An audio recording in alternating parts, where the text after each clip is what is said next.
Bonjour à tous, nous sommes ici à Oradour-sur-Glane. Il y a 69 ans, ce petit village de 1500 habitants basculait dans l'enfer. Une date gravée à jamais dans le corps et la mémoire des survivants, des rescapés. Le 10 juin 1944, les soldats d'une division blindée de la Waffen-SS pénètrent dans le village et commettent le plus grand massacre de civils perpétré en France par l'armée nazie. 642 personnes, dont 246 enfants, périssent dans ce village entièrement brûlé par les troupes allemandes. Et depuis, le nom d'Oradour-sur-Glane résonne dans toutes les mémoires comme le symbole de la barbarie nazie. Pendant une heure, nous évoquerons ensemble l'histoire d'Oradour-sur-Glane. Grâce à des témoignages, nous reviendrons sur les faits avec des historiens et aussi sur les blessures de l'après-Oradour au sein de la société française, en particulier entre le Limousin et l'Alsace, autour de la délicate question des incorporés de force, à l'heure où l'Allemagne rouvre une enquête sur les crimes nazis à Oradour. Nous évoquerons aussi le présent. Oradour, un village martyr à l'épreuve du temps, c'est le thème de cette émission spéciale diffusée simultanément sur France 3 Limousin, France 3 Poitou-Charentes, France 3 Alsace et France 3 Lorraine. Soyez les bienvenus.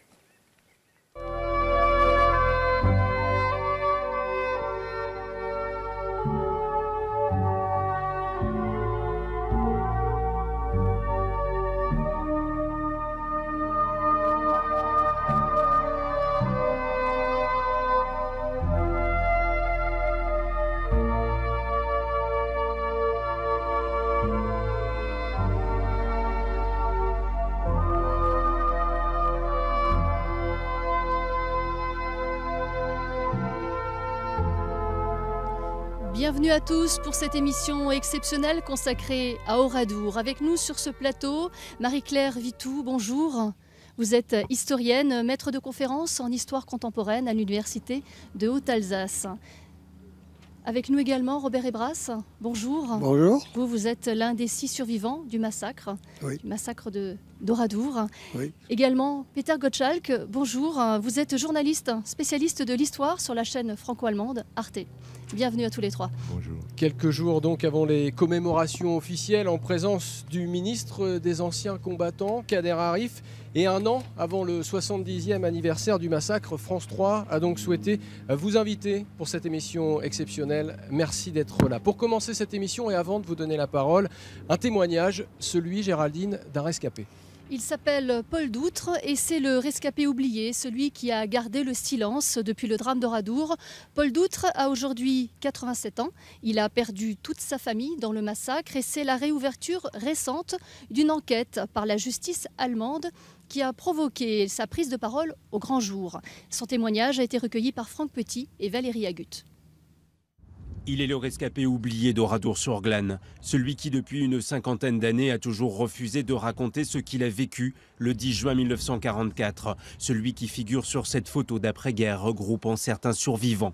Paul Doutre a aujourd'hui 87 ans. Il a été contacté par la justice allemande qui l'a auditionné il y a quelques semaines.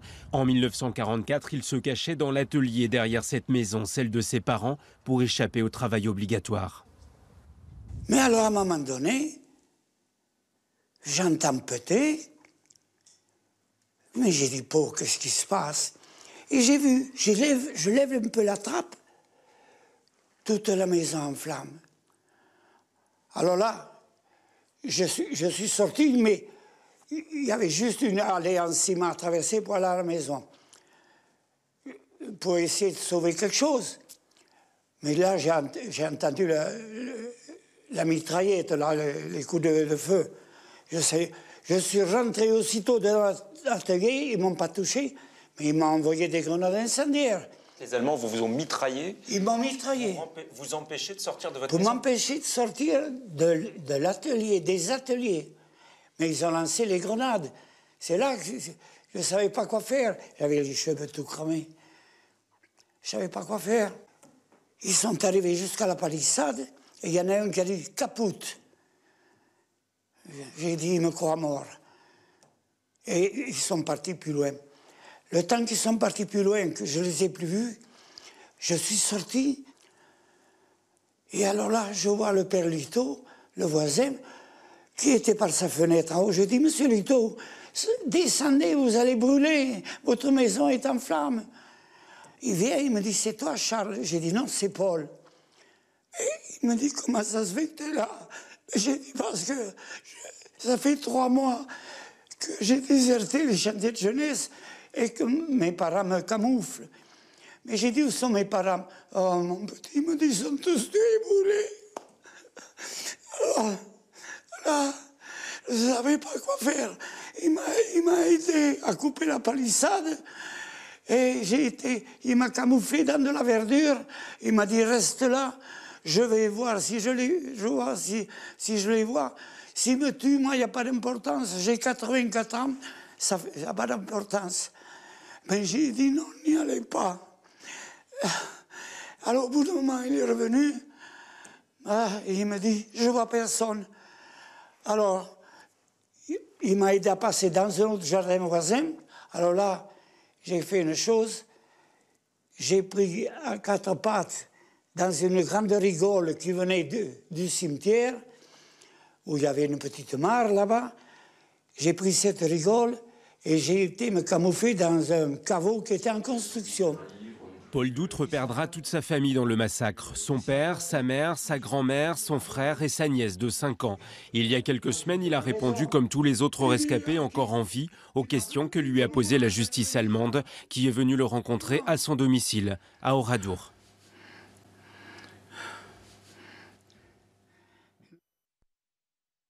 Par la justice allemande, par le procureur Brendel, ça a été un choc de recevoir son appel? Oui, ça a été une surprise, surtout une très grande surprise pour moi de recevoir un appel de l'Allemagne, qui m'annonce qu'il y a une enquête qui est en cours. Que lui avez-vous dit, ou plutôt que vous a-t-il demandé? Mais ça a été très long parce qu'on est parti presque du jour du massacre jusqu'à aujourd'hui.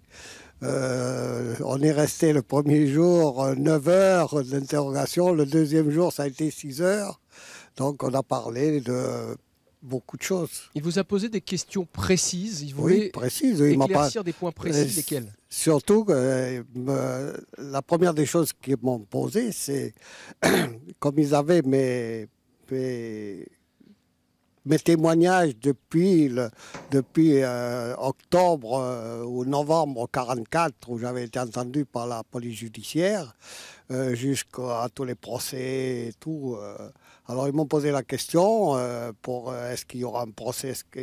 Est-ce qu'il y aura un procès? C'est moi qui leur ai posé la question, est-ce qu'il y aura un procès? Est-ce qu'il n'y en aura pas?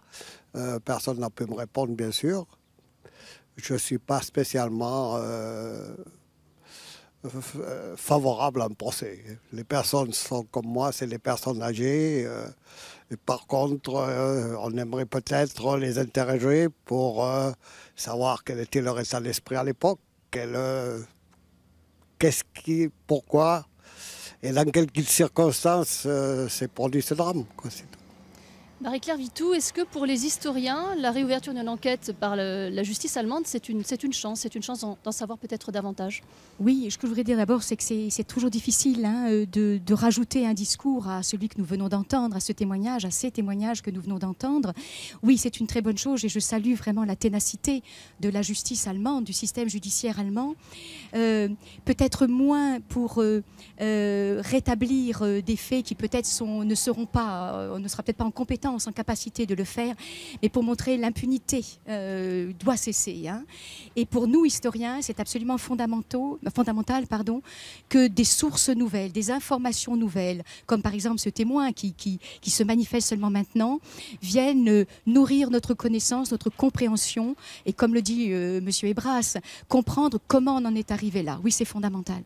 Peter Gottschalk, on le rappelle, vous êtes journaliste allemand. C'est une opportunité aussi pour les journalistes et pour le grand public plus largement, en Allemagne aussi, cette enquête. Bon, bien sûr, moi je connais Oradour. Moi j'étais ici quand j'étais jeune étudiant. Maintenant, il faut le dire que cette génération maintenant, c'est plus sur Oradour. Les étudiants, ils sont trop jeunes.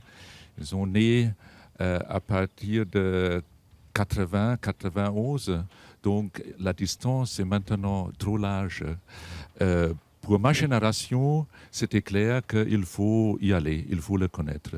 comme aussi il faut aller à Lidice ou à Dachau ou dans les autres endroits. Alors peut-être pour mieux comprendre ce dont on parle et comment se déroule cette enquête, on va regarder un sujet donc, qui a été tourné par Monique Zeman et Philippe Desantes. Ils se sont rendus à Düsseldorf, en Allemagne, pour rencontrer le procureur Andreas Brendel et l'enquêteur chargé de la procédure. Je peux vous montrer l'importance des dossiers. C'est tout ce que nous avons pour le moment concernant Oradour et ce n'est pas terminé. Des dizaines de classeurs, de dossiers, des heures d'entretien, les actes du procès de Bordeaux en 1953. Oradour, c'est le quotidien du procureur Andreas Brendel et du commissaire principal Stefan Wilms. Ils ont, il y a 1 an et demi, lancé une nouvelle enquête. Un geste fort, tout un symbole. En janvier 2013, les représentants de la justice allemande étaient à Oradour-sur-Glane. Même si l'on a vu les lieux du crime ou lu beaucoup de descriptions, pour vraiment comprendre ce qui s'est passé, il faut se rendre sur place pour voir et évaluer l'ampleur des faits. Conjointement avec la police scientifique et la gendarmerie française, ils ont réalisé sur place des relevés topographiques, des expertises balistiques pour savoir qui était où, à quel moment, qui a fait quoi et quand. Les enquêteurs cherchent à comprendre les rôles de plus de 200 hommes de la division SS das Reich. L'un avait des fonctions de surveillance, un autre a tiré, un autre a eu un rôle de transmission d'informations. C'est très difficile de dire individuellement qui était où. Tout le monde a tiré. Avez-vous tiré, vous aussi? Oui, j'ai tiré avec un pistolet mitrailleur, avec mon pistolet. Le procès de Heinz Barth, l'un des principaux responsables d'Oradour, condamné en 1983 à la prison à vie par la justice de la République démocratique allemande, puis d'autres informations découvertes dans les archives de la Stasi, ont conduit le procureur Brendel vers 6 anciens soldats. Ils sont au cœur de l'actuelle enquête. Mineurs au moment des faits, ils sont aujourd'hui âgés de plus de 85 ans. Oradour, les enquêteurs y sont retournés une 2e fois en mars, très discrètement, pour entendre plus d'une dizaine de témoins. D'autres auditions sont prévues, y compris celles des incorporés de force alsaciens. Ils étaient 14 à Oradour, dont un volontaire. Ils avaient été jugés, condamnés puis amnistiés au lendemain du procès de Bordeaux en 1953. Combien sont-ils encore? Les enquêteurs allemands envisagent de venir en Alsace pour les entendre en qualité de simples témoins.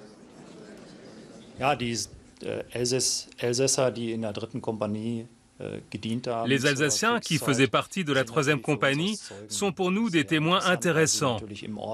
Ils étaient dans le village, ils étaient sur place, ils ont vu le massacre et peuvent apporter des éléments pour nous aider à comprendre le crime. Pour nous, ce sont des personnes importantes. L'année 2013 pourrait voir la fin de l'enquête, mais elle n'apportera pas forcément l'annonce d'un nouveau procès. Si j'ai pu dire que l'information judiciaire pouvait être terminée en 2013, cela ne veut pas dire que cela se conclura par une inculpation. Un procureur peut classer une affaire, ce que nous faisons si nous n'avons pas de charges suffisantes. Pour le moment, les preuves sont insuffisantes pour envisager un procès. La cellule conduite par le procureur Brendel traque les criminels nazis aux 4 coins du monde, car en Allemagne, les crimes de guerre sont imprescriptibles. Reste à savoir pourquoi, parmi d'autres, le général commandant de la division SS das Reich n'a jamais été inquiété. Il est mort en 1971 à Düsseldorf, où se mène l'actuelle enquête. Peter Gottschalk, est-ce courant pour la justice allemande, pour qu'on comprenne bien, est-ce que c'est courant ce genre d'enquête encore aujourd'hui sur les crimes nazis? Bien sûr, maintenant, il y a, bien qu'il faut dire que les criminels de guerre, maintenant, ils sont très âgés. Par exemple, il y avait le procès contre Demiano qui était transporté des États-Unis vers Munich.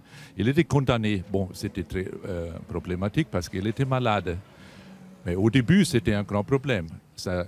Après la guerre, ça prenait du temps pour que les tribunaux ont commencé Le premier, c'était le procès d'Auschwitz, et ça, c'était déjà les années 70. Mais actuellement, il y a d'autres enquêtes. Oradour n'est pas un cas isolé en termes d'enquête de la justice allemande. Pas beaucoup, parce que c'est un problème vraiment, parce que les gens sont très âgés. Il y a encore à Ludwigsburg ce qu'on appelle la Zentralstelle, et donc là, il y a encore quelques fonctionnaires qui travaillent sur des crimes, mais Oradour est vraiment un cas extraordinaire. Il y a eu le cas d'autres villages, celui de Maillet, par exemple, un village d'Indre-et-Loire, où il y a eu plus de 100 victimes également, 124 précisément. L'enquête a été refermée parce que finalement, on n'a pas pu aller plus loin. Oui. Et finalement, les gens sont malades, ils sont même, les avocats essayent toujours de dire, voilà, mais il est même pas capable d'aller au tribunal. C'est un grand problème, oui. Christian Chartier, bonjour. Vous nous avez rejoint sur ce plateau. Alors vous dirigez un centre d'observation sur la justice internationale à l'université de Limoges. Vous avez également été porte-parole du tribunal pénal international. Y a-t-il une chance d'aboutir à un nouveau procès? Est-ce qu'à votre avis, est-ce que c'est souhaitable? Tout d'abord, comme l'a dit le procureur allemand, il faut attendre les résultats de l'enquête. Et il pourrait très bien conclure à l'absence d'éléments probants suffisants pour aller à un procès avec une quelconque chance de gagner. C'est le travail d'un procureur d'évaluer les chances de faire condamner le suspect. Est-ce qu'un procès est souhaitable? Comme l'a dit notre ami allemand, l'âge des accusés pose quand même d'énormes problèmes. Peut éventuellement poser des problèmes non seulement de santé, mais aussi de mémoire, si bien que le risque est quand même d'aboutir à un procès qui soit plus frustrant pour les victimes qu'une victoire pour la justice. Cela dit, plus que le procès même, et je crois que c'est là où il faut saluer la persévérance des autorités allemandes, ce qu'il est important de comprendre, c'est que c'est comme une épée de Damoclès qui pèse sur la tête des éventuels criminels jusqu'à la fin de leur jour. Il est important que la justice leur fasse comprendre que le passé va les rattraper peut-être un jour et qu'après tout, ils n'ont pas le droit de dormir aucune nuit tranquille jusqu'à la fin de leur jour. Marie-Claire Vitou, on imagine que pour les historiens, cette enquête, ce travail et peut-être ce procès, ça permettra peut-être de lever certaines zones d'ombre. Donc vous, est-ce que vous êtes en attente d'un procès? Bien sûr, oui. Alors d'un procès où, comme on vient de le dire, de cette instruction, que les pièces qui auront été établies, même si elles ne permettent pas d'aller jusqu'au procès, soient accessibles aux historiens. J'avoue qu'une autre question, moi, m'interroge comme historienne, c'est qu'est-ce qui fait qu'il ait fallu attendre 65, 70 ans pour que le procès permettant de repérer les responsabilités individuelles et de l'état-major et décisionnel en quelque sorte ait été poursuivi, ait été établi plus exactement. Donc pour nous l'historien, il est clair que l'établissement par une autre parole que le nôtre d'archives permettant d'éclairer non seulement les faits, mais les motivations, ce sera vraiment très utile. Ça rejoint ce que vous nous avez dit tout à l'heure, Robert Ebras. Vous ne le souhaitez pas forcément, ce procès, mais vous voulez que des choses soient dites. J'aimerais bien que ces gens-là soient interrogés, simplement interrogés.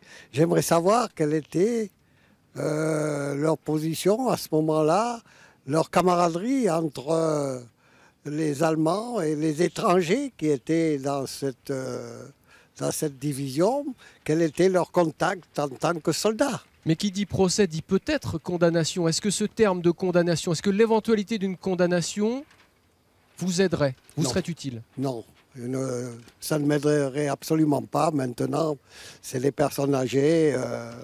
J'aimerais savoir simplement leur témoignage, mais je n'ai pas envie de les faire condamner du tout. Vous avez parlé des étrangers qui étaient dans les Waffen-SS. Vous faites référence aux Alsaciens qui étaient incorporés. Oui, mais il n'y avait pas que les Alsaciens. Il y avait des Russes à Oradour.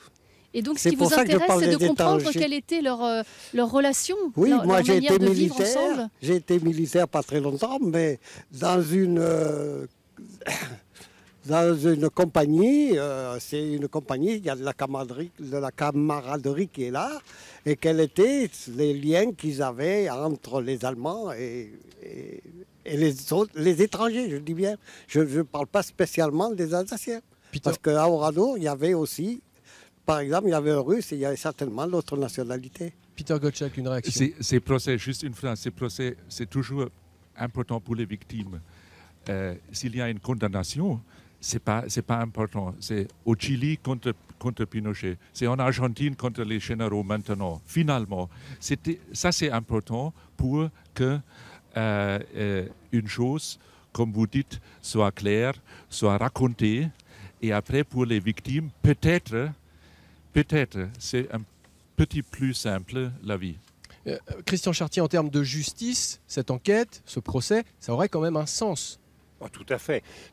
Et comme cela vient d'être souligné, l'Allemagne est exemplaire à cet égard, mais d'autres pays se sont engagés dans la voie de la justice pour les crimes du passé. L'Argentine est un exemple, le Guatemala en est un autre, le Rwanda, etc. etc. Et c'est extrêmement important de faire comprendre aux criminels, aux suspects de crimes de guerre ou de crimes contre l'humanité, qu'aujourd'hui, il existe un système répressif qui se développe, qui marche et qui aboutit à des condamnations. Maintenant que la condamnation apporte un soulagement ou non aux victimes, ça c'est une affaire personnelle et Robert Ebras s'est exprimé avec son cœur à ce sujet. Mais sur le principe, oui, la justice doit avancer, oui, la justice doit fonctionner. Et contrairement, si le procureur Brendel classe l'affaire, est-ce que ça ne serait pas une nouvelle catastrophe ? D'un point de vue juridique, on peut espérer qu'il prendra une décision correctement fondée. S'il estime en tant que procureur, en tant que juriste, qu'il n'y a pas assez d'éléments de preuve, cela n'enlèvera rien à la commission du crime, cela n'enlèvera rien à la réalité des faits tels qu'on les connaît aujourd'hui. Et peut-être, comme ça a été souligné aussi, aura-t-on accès à des éléments d'information supplémentaires pour comprendre et les motivations des soldats et l'organisation de la tuerie. Mais d'un point de vue juridique, oui, effectivement, il y a toujours une possibilité qu'il y ait soit un non-lieu, soit même un acquittement. Tout est possible. Il faut laisser la justice suivre son cours. L'important, c'est qu'elle soit en cours et qu'elle se développe et qu'elle se déroule. Alors on le voit ici, le drame qui s'est déroulé a marqué fortement et durablement le Limousin, mais aussi d'autres régions de France. Il y a l'Alsace qui porte cette douloureuse histoire des incorporés de force dans les Waffen-SS, et puis qui compte aussi des victimes civiles à Oradour. Oui, et plus il y a particulièrement la Lorraine et ce petit village, Charly en Moselle, qui s'appelle aujourd'hui Charly-Oradour. Reportage de René Elkaïm et Frédéric Madiaï. Le monument se trouve à l'entrée de Charly-Oradour. Impossible de le rater. Gravé dans la pierre, 39 noms d'habitants de cette petite commune de Moselle. 39 vies, effacées d'un seul coup un certain 10 juin 1944 à Oradour-sur-Glane.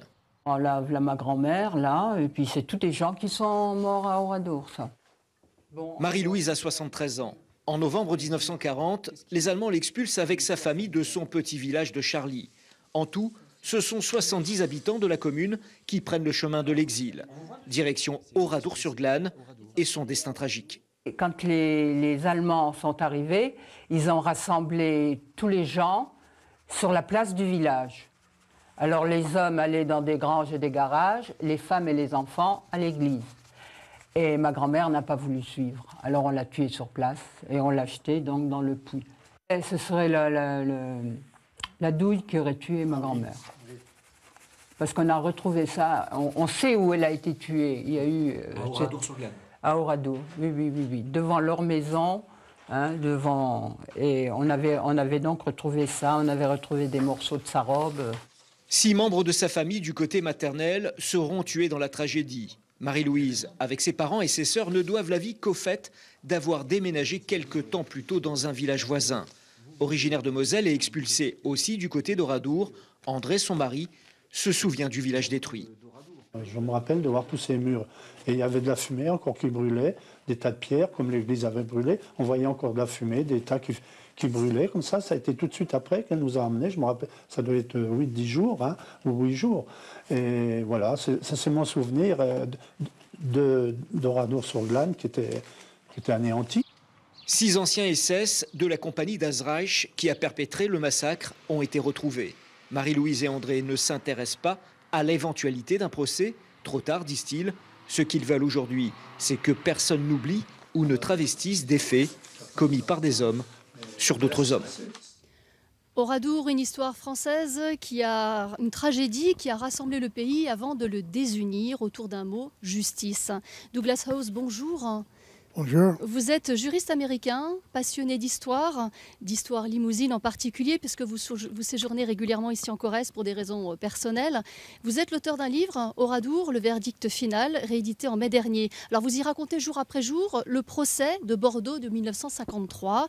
Y ont été jugés des soldats de la Waffen-SS, 21 accusés présents, plus 44 qui étaient jugés par contumace. Tous étaient des soldats de la division Das Reich et parmi eux 14 Alsaciens, dont 13 incorporés de force. Qu'est-ce qui vous a, vous, passionné dans ce procès?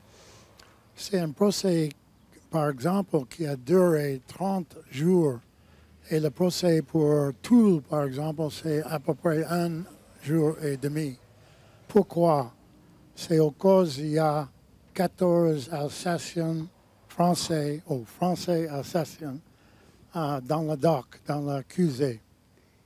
Et pour ça, la question est une question dure.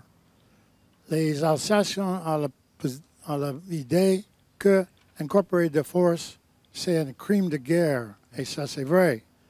Et donc, il dit, notre incorporé de force sont les victimes et pas les meurtres. Mais pour le point de vue de Limousin, M. Hébras et les victimes, ils sont les meurtres. On a bien compris la difficulté de ce procès et ce contexte, cette question si particulière, mais vous avez eu accès à des archives inédites des renseignements américains. Qu'avez-vous découvert précisément? Il n'y a pas de documents utiles dans le procès eux-mêmes. Il y a des documents qui ont changé le procès, par exemple. Il y a une conversation enregistrée par les Anglais dans un camp des officiers allemands de haut rang qui parle de Oradour. Et pendant cette conversation, un des officiers a dit il a donné Lammerding 2 médecins américains dans l'armée airborne. Et donc ça aurait pu changer, on va dire, le cours de l'histoire. Ça veut dire que Lammerding, qui était un des commanditaires de ce crime, aurait pu être sur le banc des accusés si ce document avait été connu à l'époque? À cette époque, ou juste après cette époque, la Constitution allemande a changé en 1954 et elle a interdit les extraditions des Allemands qui n'ont pas fait un crime, ou qui n'est pas responsable d'un crime de meurtre. Mais si directement, si ce document était connu à cette époque, la France peut demander l'extradition avec beaucoup de vigueur qu'il a fait à Bande. Alors le procès de Bordeaux, on le sait, c'est un procès qui a divisé la société française autour du rôle des malgré nous, ces incorporés de force alsaciens. Robert Hébras, je me tourne vers vous. Vous étiez à ce procès en 1953, vous avez témoigné. Il y a eu des condamnations suivies d'une amnistie et vous vous êtes alors senti bafoué. Ce sont vos termes. Elle part de là, la désunion, finalement, entre cette incompréhension entre l'Alsace et le Limousin. C'est pas moi qui suis bafoué. C'est les 642 victimes. Je pense quand même que les 642 victimes, on aurait pu quand même en tenir compte et ça n'a pas été le cas. Moi, je survivrai à ça. Mais moi, je me bats, c'est pour les victimes et je me bats depuis ce jour-là pour qu'on ne les oublie pas.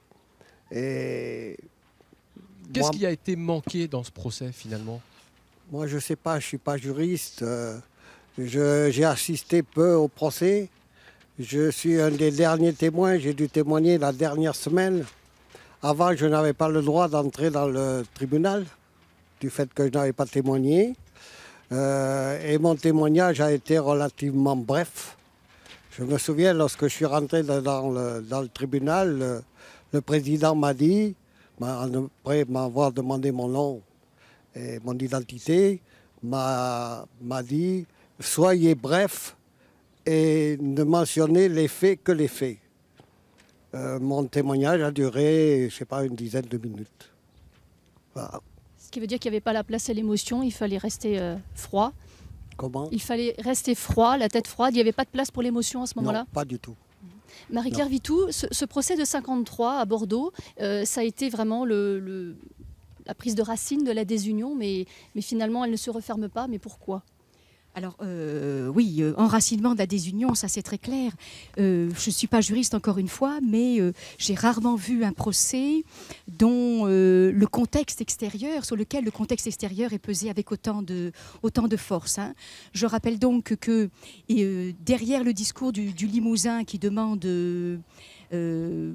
justice, peut-être vengeance, mais disons justice, il y a le Parti communiste qui à ce moment-là est dans une opposition systématique et en particulier à la possibilité de réarmement de l'armée de la RFA dans le cadre de la communauté européenne de défense. Hein. Nous sommes dans un débat extrêmement fort dans lequel le Parti communiste lance une accusation d'Allemands restés fascistes, restés nazis, non expurgés et malheureusement la dénazification n'a pas touché les têtes, hein, donc l'opinion publique peut les entendre.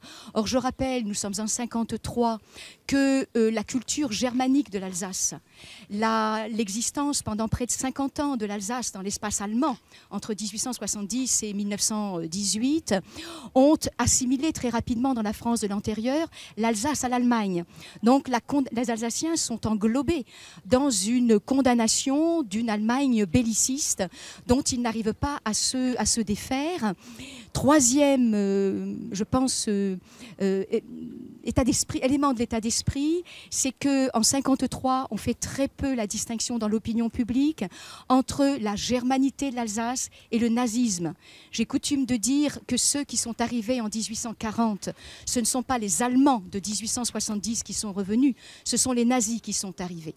Et c'est ce sort spécifique de l'Alsace, un petit peu le sort spécifique des Juifs n'est pas connu non plus, n'est pas mesuré complètement, aussi incroyable que cela puisse paraître. Et donc il y a une atmosphère qui va à l'encontre, je crois, de la justice, puisque les jeux d'acteurs, les positionnements des uns et des autres ne sont pas marqués. Et ça continue encore aujourd'hui. Oui. On parle encore de cette désunion. Dernier exemple dans l'actualité, Robert Hebras, vous le survivant du massacre, en janvier dernier, le tribunal de Colmar vous a condamné pour quelques mots dans un livre intitulé Oradour-sur-Glane, le drame heure par heure. On vous a condamné, je vais faire vite, en appel pour avoir émis des doutes sur le caractère forcé de cette incorporation des Alsaciens. Cette condamnation, elle a déclenché un tollé ici en Limousin. Et vous avez décidé de vous pourvoir en cassation. Pourquoi ? Alors déjà, il faut revenir en arrière. En 2004, les associations de Malgré Nous me contactent amicalement en considérant que j'avais un paragraphe de mon livre qui les choquait. Très aimablement, j'ai pris la décision de le refaire, de le remplacer. Donc nous étions tout à fait d'accord. J'ai même des lettres de remerciement comme quoi j'avais fait un geste envers l'Alsace. Hélas, j'ai mon éditeur qui, dans l'édition de 2008, prend la cassette précédente. Cette phrase. Prend la cassette précédente, et c'est à partir de là que les associations d'incorporés de force m'attaquent au tribunal. J'aurais aimé qu'au lieu de m'attaquer, qu'on en parle d'homme à homme. Est-ce qu'il aurait fallu peut-être réagir aussi et très rapidement expliquer cette histoire d'éditeur ou... Comment ? L'affaire de l'erreur de l'éditeur, est-ce qu'il n'aurait pas fallu désamorcer tout de suite ? Moi, tout de suite, j'ai mis un... Mais l'éditeur, dès que je l'ai su, moi, j'ai mis en garde l'éditeur. C'est moi qui lui ai dit. Parce que l'éditeur avait réédité sans que je signe de bon à tirer. Déjà. Donc... l'éditeur a réédité le précédent et ça s'est trouvé que des incorporés de force sont tombés sur cette édition, c'est tout. Christian Chartier, on le voit encore, la justice a un rôle important à Oradour. À Oradour, bien évidemment, et ailleurs aussi, en ce qui concerne la tragique histoire de ce procès quasiment d'intention fait à Robert Hebras. c'est pas de la justice. Enfin, je veux dire, c'est passez-moi l'expression, c'est du grand n'importe quoi. Et rappelons-nous, et c'est vrai, je me souviens d'avoir vécu cette polémique, de l'avoir suivi de près, par amitié pour Robert Ebras et par souvenir des victimes.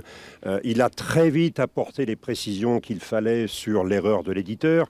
Donc, une partie opposée légèrement, j'allais dire, sensible, intelligente, et animée de la volonté d'apaiser aurait dû mettre fin à cette action en justice. Je précise quand même que Robert Ebras a été condamné la même semaine par la justice française, où il était décoré par la nation allemande. Et c'est sûr que ça semble totalement incompréhensible. Alors, il y a eu un comité de soutien pour vous, Robert Ebras, dans lequel il y a un certain nombre d'historiens. Marie-Claire Vitou, c'est clair que l'historienne que vous êtes depuis l'Alsace, vous avez aussi observé cette affaire. Bien sûr, oui. Alors moi, bien évidemment, je ne suis pas dans la justification, mais simplement dans la contextualisation. L'Alsace, par rapport à l'incorporation de force, est d'autant plus souffrante, si je puis dire, qu'il s'agit là d'une accusation, enfin, qu'ils le sentent comme une accusation d'incorporation de force dans la Waffen-SS. Je crois que cette distinction-là entre l'incorporation de force dans la Wehrmacht, puis l'incorporation de force dans la Waffen-SS, cette distinction-là leur est très très douloureuse. Je m'explique. Les Alsaciens étaient interdits de Waffen-SS jusqu'en 1944, puisque pour être dans ce corps d'élite, il fallait être un pro-nazi. Et il y avait donc une sous-représentation des Alsaciens dans la Waffen-SS. Et on ne versait dans la Waffen-SS vers 1944 que les plus réfractaires, enfin réfractaires, le terme je le mets entre guillemets, ceux qui étaient le plus opposés ou manifestaient le plus d'opposition. Et ensuite, eh bien, tout simplement dans la débandade finale, on y mettait n'importe quel.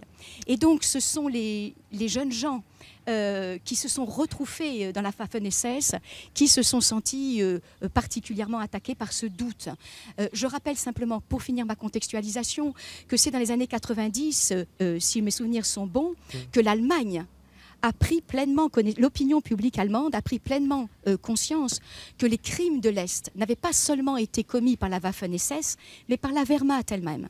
Donc, vous voyez, il y a tout un contexte général. Ce qu'on comprend, Marie-Claire Vitou, c'est qu'il faut bien connaître l'histoire pour pouvoir se parler. C'est par la connaissance que finalement, peut-être, on peut aller au-delà de la désunion, aller vers une réconciliation. Alors, chacun le comprend, à Oradour, il y a vraiment un enjeu autour de la mémoire. Et de nombreuses personnes viennent d'Europe pour visiter les ruines d'Oradour. Robert Ebras, vous leur servez souvent de guide.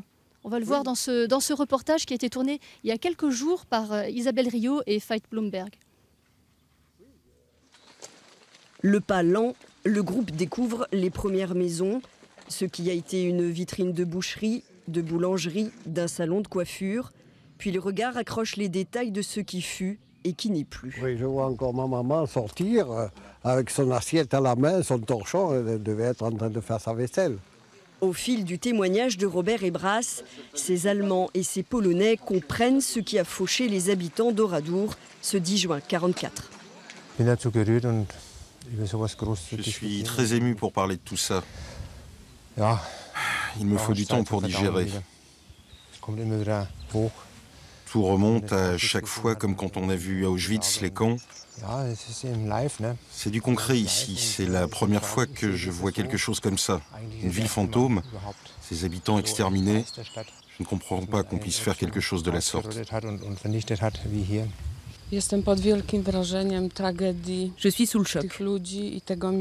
Quand je ferme les yeux, j'essaie d'imaginer ce qui se passait. Les gens qui vivaient ici. Surtout qu'en Pologne, c'est arrivé aussi. Ça me fait encore plus penser à ça. C'est très émouvant. Une émotion éprouvée en tant qu'homme, femme, citoyen allemand aussi. À l'époque, on a très peu entendu parler de ce massacre en Allemagne. Alors c'est d'autant plus important de garder tout cela en mémoire pour dire à nos familles qu'un massacre a eu lieu ici, une information qu'on a omise.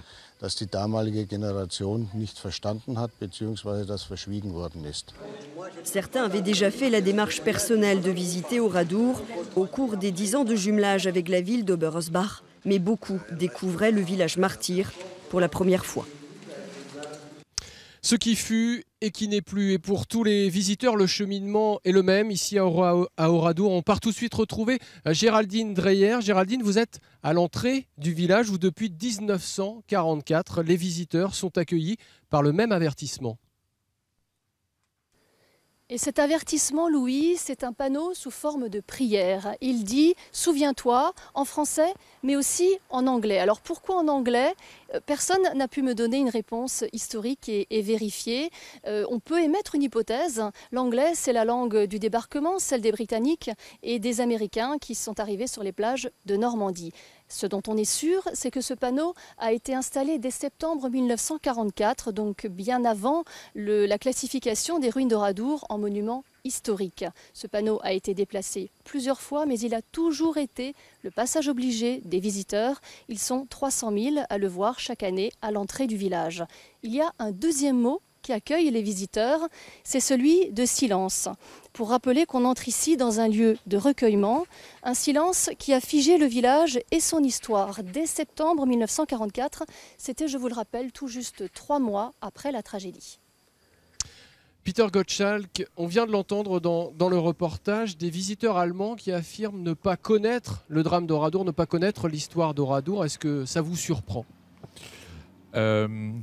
Je ne suis pas surpris, mais moi j'entends ça partout, ici, même ici en France, en Allemagne, partout. Il faut peut-être couper de raconter toutes ces histoires du Troisième Reich, sur la Shoah, sur le fascisme et tout. Et donc, c'est dans ce sens qu'on ne s'intéresse plus. On veut avoir des autres histoires. Hein. Et pourtant, il y a 300 000 personnes qui viennent ici tous les ans. Ouais. Bien sûr, quand vous allez dans les centres de mémoire, quand vous allez à Struthof, où j'étais avant-hier, quand vous allez à Dachau, quand vous allez à Auschwitz, il y a beaucoup de personnes, beaucoup de gens, de jeunes qui sont là. Mais finalement, c'est une minorité qui s'intéresse. Marie-Claire Vitou, venir à Oradour, c'est accomplir une part du devoir d'histoire dont vous parlez souvent ? Alors, devoir d'histoire, devoir de mémoire, oui, en faisant la distinction entre les deux, mais oui, très clairement, je pense que venir dans ce village qui a été maintenu à l'état de ruine, c'est, je crois, pouvoir rencontrer cette histoire-là que la parole, aucune parole, qu'elle soit historienne, voire même qu'elle soit celle des témoins, permet de ressentir. Je crois que le ressenti, c'est très important. Robert Ebras, vous avez-vous souvent fait part de votre peut-être lassitude aussi par rapport à toute cette histoire que vous continuez à raconter dans les ruines régulièrement? Qu'est-ce qui pourrait, vous, aujourd'hui, vous soulager? Rien spécialement. Je le fais pour les victimes. J'en reviens toujours aux victimes. Moi, si je fais ce que je fais, si je rencontre des personnes, c'est pour qu'elles se rendent compte qu'Oradour, c'est quand même c'est un village où il y avait des habitants, où moi j'ai perdu quand même ma famille, j'ai perdu mes amis, j'ai perdu mes copains, mes copines, mes voisins.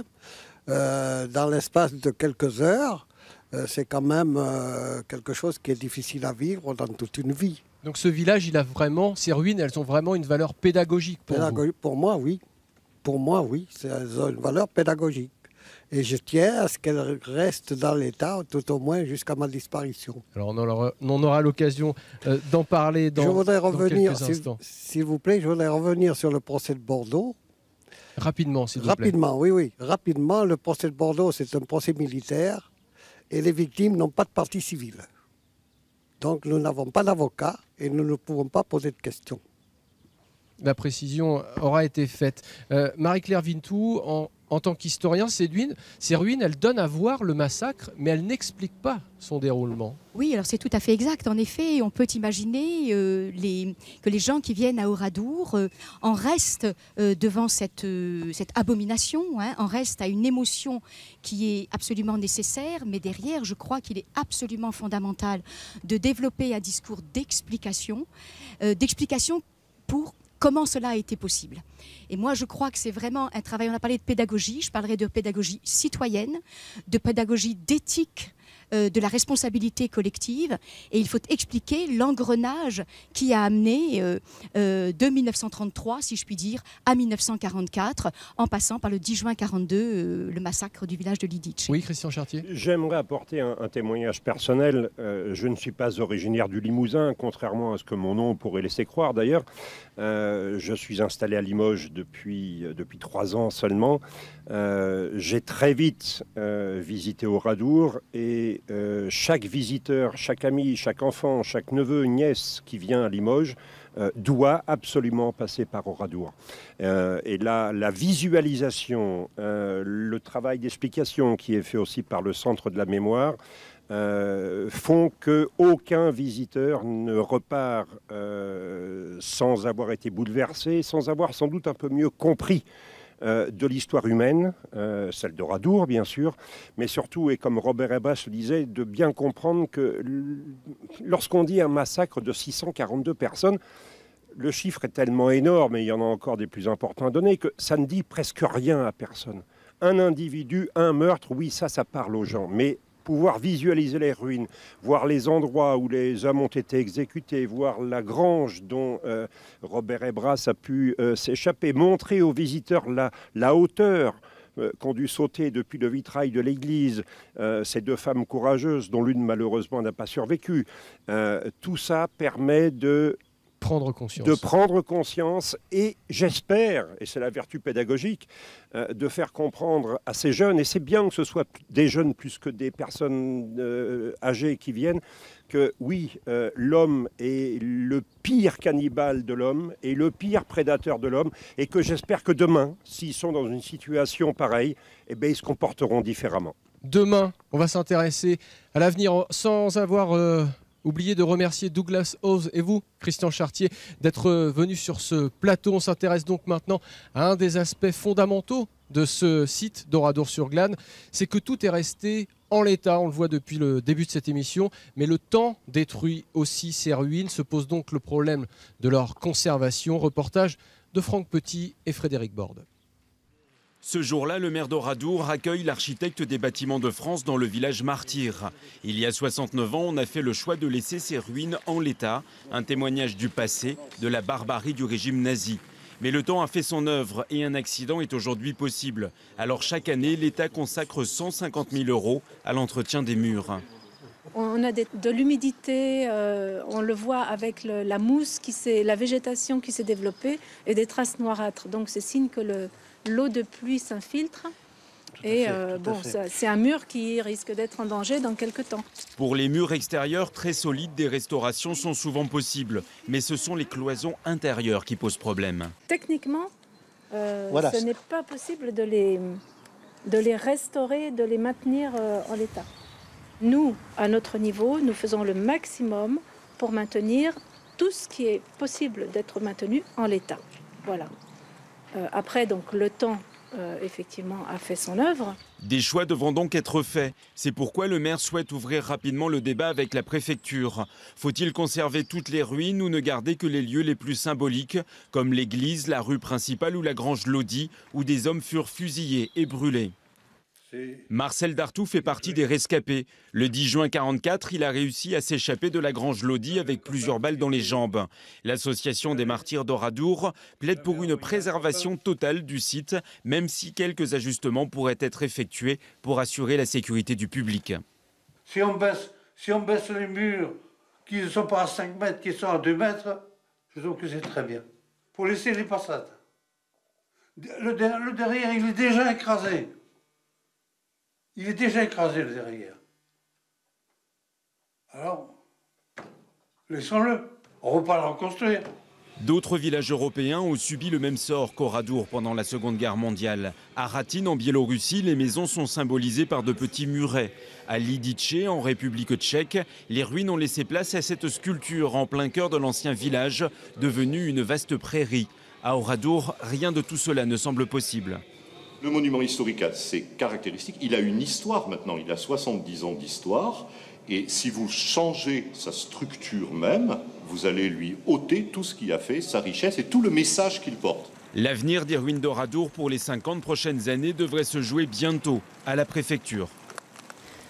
Avant de donner la parole à Raymond Frugier, qui nous a rejoint sur ce plateau, ainsi qu'Annick Morizio, Raymond Frugier, maire d'Oradour-sur-Glane, Annick Morizio, présidente du Centre de la Mémoire, on part retrouver Louis Roussel. Louis, vous êtes dans le village, au milieu de ces ruines devenues bien fragiles. Oui Géraldine, je me trouve en plein centre du village, je suis dans la rue principale. Derrière moi, le champ de foire, c'est là que les habitants du village ont été rassemblés puis séparés en deux groupes, les hommes d'un côté, les femmes et les enfants de l'autre. À quelques mètres là-bas, le chai de Nid, un des lieux où une partie des hommes furent mitraillés. Ce qui est intéressant à voir ici, eh bien, c'est ce mur. C'est le mur du garage du village. Il exprime bien ce qu'était la vie d'Oradour-sur-Glane avant le drame. Eh bien, ce mur, c'est typiquement le genre d'édifice qui peut poser un problème en termes de conservation. Vous le voyez, il est très haut, il donne sur la rue. Combien de temps restera-t-il debout? Faut-il le consolider, sachant que déjà certains éléments ont subi des réparations? Eh bien, c'est là tout l'enjeu de la conservation de ces ruines à très long terme. Raymond Frugier, c'est important de rappeler que ces ruines d'Oradour sont la propriété de l'État et non pas de la commune. Alors quand elles tombent en ruine, à qui vous adressez-vous?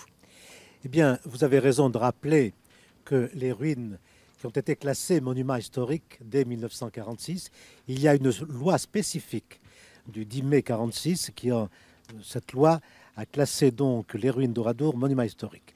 Mais je voudrais rappeler en quelques mots, si vous me le permettez, que dès octobre-novembre 1944, il avait été envisagé de conserver l'ensemble du village et de reconstruire un nouveau bourg à proximité immédiate. Mais il faut rappeler également que tout cela a été conforté par les propos du général de Gaulle lorsqu'il est venu le 4 mars 1945. Et je pense que c'est à sa volonté que nous devons d'avoir conservé cet ensemble. Ça, c'est pour l'histoire. C'est pour l'histoire. Aujourd'hui, on est 70 ans plus tard et ces ruines, effectivement, elles se détériorent. Alors, il est tout à fait évident, comme il a été dit précédemment, le temps fait son œuvre. Il est donc temps, cette année, nous allons commémorer le 69e anniversaire. Nous observons, après chaque hiver, des pans de murs donc, qui tombent. Et ce ne sont plus que des amas de pierres. Donc il faut, me semble-t-il, poser la question actuellement, que seront les ruines d'Oradour dans un demi-siècle? C'était le sens de ma question. Vous vous êtes déclaré, à titre personnel, favorable à envisager une restriction du périmètre. Est-ce pour vous la solution? Non, alors si vous voulez, je vais nuancer un petit peu vos propos, ce que j'ai souhaité dire. Il faut bien évidemment conserver l'ensemble du village et le plus longtemps possible. Et il va de soi, je l'ajoute tout de suite, que notamment l'église, qui est le lieu symbole fort de la barbarie, les granges où ont été effectivement massacrés les hommes, doivent être conservées prioritairement. Nous devons de les conserver en l'état, je me répète volontairement, le plus longtemps possible. Maintenant, cela ne dispense pas de se poser la question suivante. Si l'État, puisque le monument historique appartient à l'État, donc c'est la direction régionale des affaires culturelles qui gère, avec l'architecte des bâtiments de France, cette conservation. Mais c'est un accompagnement des ruines. Et je pense qu'il faut que nous ayons le courage de dire, si l'ensemble ne peut pas être préservé, eh bien, il y a vraisemblablement des choix à faire. C'est la réflexion que je souhaite qu'il soit menée et qui a déjà commencé, puisque j'ai reçu dernièrement 2 inspecteurs généraux de la culture et du patrimoine qui ont été mandatés pour ce faire. Ce qui veut dire que l'État s'intéresse à l'avenir de ces ruines. Robert Ebras, est-ce que vous pouvez imaginer qu'on puisse réduire ce périmètre ou qu'on puisse décider qu'il y ait certaines maisons qu'on laisse vraiment Moi, s'écrouler? personnellement, non. Non, pour moi, le village reste et il restera. Enfin, c'est pas moi qui dirige, c'est pas moi qui fais les lois et qui dirige. Mais pour mon compte personnel, je tiens à ce que le village reste dans l'état et que les ruines, même celles qui tombent, qu'on essaie de les protéger le plus longtemps possible. C'est tout. Pour moi, c'est mon village. C'est quand même... peut-être que je vais être présomptueux là, mais je ne pense pas que vous puissiez vous mettre à ma place. Moi, je suis né dans ce village où j'ai vécu mon enfance, mon adolescence. Et moi, toutes les maisons ont de la valeur. On comprend aisément votre position. Annick Morizio, présidente du Centre de la Mémoire, quelle est votre position sur cette question de la conservation des ruines? Ma position est celle d'une élue locale qui évidemment s'intéresse à tous ces sujets-là, singulièrement quand on est présidente du Centre de la Mémoire. Néanmoins, nous ne sommes pas décideurs sur ce périmètre qui appartient à l'État. Imaginez que vous serez consulté. Nous serons consultés, mais en revanche, nous n'aurons pas une voix prépondérante sur ce sujet-là. Je rejoins les propos de M. le maire et de M. Ebras, à savoir que le Centre de la Mémoire, quelque part, est un sas de réflexion, d'analyse de l'histoire, et les ruines, en fait, symbolisent la vérité de ce qui s'est passé. Et effectivement, je pense que ce lieu, qui est un des rares lieux de conservation des stigmates de l'histoire, a tout son sens, et bien évidemment, nous essaierons d'appuyer dans ce sens, ne serait-ce que par rapport à la mémoire dont parle Robert Ebras. Mais à un moment, le politique doit faire des choix. Absolument. Il va y avoir une question d'argent également? Toujours. Pour l'instant, le ministère des Affaires culturelles ne semble pas être décidé à aller dans ce sens, de ne plus être en mesure de conserver ces ruines. Peter Gottschalk, vous avez visité de nombreux sites qui ont été ainsi détruits par l'armée nazie, des villages également en Tchécoslovaquie. Ce site-là est assez exceptionnel dans son genre. Oui, alors c'est Lidice, et là le crime passait exactement 61 ans, en juin. Maintenant, il y a 61 ans, c'était après l'attentat contre Heydrich. Et donc là, c'était clairement décidé. C'est aussi quelque chose qui est important pour cette discussion-là, avec une manière bureaucratique très précise ce qu'on va faire. Et donc les hommes étaient exécutés, les femmes étaient déportées, et quelques enfants étaient adoptés par des familles allemandes. Et donc là, à Lidice, les gens seraient heureux d'avoir encore quelque chose, parce qu'il y a juste quelques ruines d'une ferme, et tout était brûlé et détruit directement par l'armée allemande. Et donc, cette question, qu'est-ce qu'on va faire avec ça, c'est une longue discussion qui commençait déjà en 1949. Il faut rappeler, c'était la même discussion dans les camps de concentration partout. Et la seule réponse est il faut conserver. Marie-Claire Vitou, il faut conserver au maximum pour témoigner? Oui, je dois reconnaître en tant qu'historienne qu'il paraît difficile pour moi d'imaginer qu'il ne reste que l'église, les granges. Il me semble qu'il y a un ensemble qui est... justement, ces 643 victimes avec les familles qui vivaient, il me semble que ce serait difficile, que le message quelque part serait amputé. Hein. Ceci dit, on le voit bien avec les sites grecs ou les sites... on peut imaginer en effet que l'on accompagne le phénomène de ruine et de destruction. C'est-à-dire, comme le disait, je crois, un de vos témoins, les murs sont à 5 mètres, peut-être accompagner la lente destruction, voyez, et puis l'arrêter à un moment donné. Autrement dit, ne pas aller au-delà du temps, l'accompagner pour qu'elle ne se fasse pas seulement par le temps, mais qu'elle soit contrôlée, mais qu'on garde l'immensité du village, je crois que c'est essentiel. Robert Ebras, vous vouliez réagir? Oui, je suis tout à fait de votre avis. C'est l'accompagner. L'accompagner, pas détruire systématiquement. Mais intervenir, toucher à Oradour, c'est une question sensible. Comment? Toucher à Oradour, choisir tel mur plus que tel autre, telle façade plus que telle autre, c'est une question moi, je suis contre forcément ça. sensible. Un aménagement, un aménagement selon l'état de la ruine, c'est tout. Si c'est une maison qui est complètement détruite, eh ben, elle est détruite. Si elle tombe en hiver, eh ben, elle restera comme elle est, c'est tout. Le village, on le laisse s'éteindre de lui-même peut-être. Il s'éteindra de lui-même. Et moi, dans les décennies, certainement, il ne restera plus que l'église, qui est un monument qui, je crois, sera le plus résistant. Mais je ne vois pas qu'on choisisse une maison ou une autre. Laissez le temps faire son œuvre. Oui. Voilà, cette émission s'achève. Merci à tous nos invités d'y avoir participé. L'an prochain seront célébrés les 70 ans de la tragédie d'Oradour-sur-Glane. Des officiels seront présents représentant l'État français et très probablement l'État allemand. Et ce lundi, la commune se souviendra une nouvelle fois de cette journée du 10 juin 1944. Vous pourrez revoir cette émission si vous le souhaitez sur le site plus.fr. Et surtout, n'oubliez pas ce rendez-vous qui vous est proposé cet après-midi à 15h25, le film de Patrick Serrodi, Une vie après Oradour. Merci à tous de nous avoir suivis.